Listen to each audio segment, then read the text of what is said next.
Malaysian വിമാനം അപ്രത്യക്ഷമായതിൽ അന്യഗ്രഹ ജീവികൾക്ക് പങ്കുണ്ടോ എന്നത് ലോകം ഇപ്പോഴും ചോദിക്കുന്ന ചോദ്യങ്ങളിലൊന്നാണ്.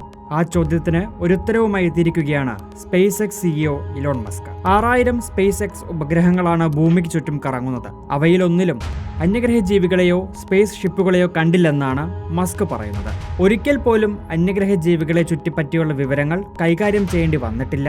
അന്യഗ്രഹ ജീവികളുടെ തെളിവുകളൊന്നും കണ്ടിട്ടില്ല. കണ്ടിരുന്നെങ്കിൽ തൽക്ഷണം എക്സിൽ പോസ്റ്റ് ചെയ്തേനെയെന്നും മസ്ക് പറയുന്നു. 2014 മാർച്ച് 8-നാണ് മലേഷ്യൻ വിമാനം പൊടുന്നനെ റഡാറിൽ നിന്ന് അപ്രത്യക്ഷമായത്.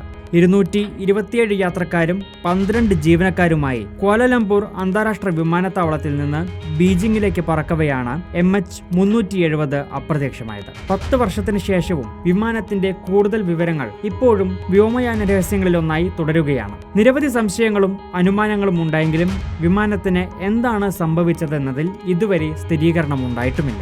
ഇതിനിടെ വിമാനത്തിന്റെ അവശിഷ്ടങ്ങൾ കണ്ടെത്തിയെന്ന തരത്തിൽ സാമൂഹിക മാധ്യമങ്ങളിൽ ചില ചിത്രങ്ങൾ വലിയ തോതിൽ പ്രചരിച്ചിരുന്നു. എന്നാൽ കണ്ടെത്തിയത് MH370 അവശിഷ്ടങ്ങളല്ലെന്ന് പിന്നീട് അധികൃതർ വെളിപ്പെടുത്തി. അന്യഗ്രഹ ജീവികളുടെ സാന്നിധ്യമില്ലെന്ന് മസ്ക് ഉറപ്പിച്ചതോടെ വിമാനം ഉൾക്കടലിൽ തകർന്നു വീണതാകാമെന്ന ചർച്ചകൾ വീണ്ടും ചൂടുപിടിക്കുന്നുണ്ട്.